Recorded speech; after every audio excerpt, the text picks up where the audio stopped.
ഞാൻ പുല്ലുപൊടി 3 ടീസ്പൂണാണ് എടുക്കുന്നത്. കാരണം എന്ന് വെച്ചാൽ 9 മന്ത് ആയ ബേബിക്ക് ആയതുകൊണ്ടാണ് കേട്ടോ ഞാൻ 3 ടീസ്പൂൺ എടുക്കുന്നത്.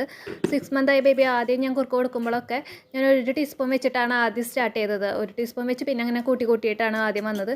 ഞാൻ അതിലേക്ക് കുറച്ച് വെള്ളം ഒഴിച്ചിട്ട് നന്നായിട്ട് മിക്സ് ചെയ്ത് ഒരു കുഴമ്പ് രൂപത്തിൽ നന്നായിട്ട് മിക്സ് ചെയ്ത് വെക്കുന്നതാണ് നല്ലത്. അല്ലാണ്ട് നേരിട്ട് ഒഴിക്കുമ്പോൾ അത് കട്ടിക്കായിട്ട് വരുന്നുണ്ട്. അതുകൊണ്ട് മിക്സ് ചെയ്തിട്ട് ഒഴിക്കുന്നതാണ് എപ്പോഴും നല്ലത്. കുഞ്ഞുങ്ങൾക്ക് കുറുക്കുണ്ടാക്കുന്ന പാത്രം എടുക്കുക. അതിലേക്ക് കുറച്ച് വെള്ളം ഒഴിച്ചിട്ട് പനക്കൽക്കണ്ട് കഴുകിയിട്ട് ഇടണം കേട്ടോ.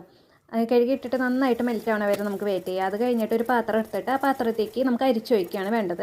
ഇതിൽ നമുക്ക് കരട്ടും കാര്യങ്ങളൊക്കെ ഉണ്ടാവുന്നതായിരിക്കും. അരിച്ചെടുത്ത വെള്ളം പിന്നീട് നമ്മൾ ആ പാത്രത്തേക്ക് തന്നെ ഒഴിച്ചിട്ട് അതിലേക്ക് നമ്മൾ പുല്ലുപ്പൊടി വെള്ളത്തിൽ കലക്കി വെച്ചിട്ടുണ്ടായിരുന്നില്ല, അതും കൂടി ഒന്ന് ഒഴിച്ച് കൊടുത്തിട്ട് നന്നായിട്ട് കൈ എടുക്കാണ്ട് നന്നായിട്ട് ഇളക്കിക്കൊണ്ടിരിക്കുക. ഞാനിവിടെ ഉണ്ണിക്ക് നല്ല കട്ടിക്കാണ് കുറുക്കുണ്ടാക്കുന്നത്. 6 മന്ത് ആയ ബേബിക്കാന്ന് വെച്ചാൽ ഭയങ്കര ലൂസായിട്ട് വേണം നമ്മൾ ആദ്യം കുറുക്ക് കൊടുക്കാൻ. നന്നായി കട്ടിക്ക് ഉണ്ടാക്കിയിട്ടുണ്ട്. ഇങ്ങനെ ഇതേപോലെ നല്ല കട്ടിക്കാണ് ഞാൻ ഒരു 9 മന്ത് ആയ ബേബിക്ക് ഉണ്ടാക്കുന്നത്. ഇത് കഴിഞ്ഞ് ചിലവർ ഇതിൽ നെയ്യ് ഒഴിക്കുക. നിങ്ങൾക്ക് വേണമെങ്കിൽ നെയ്യ് ഒഴിക്കുക.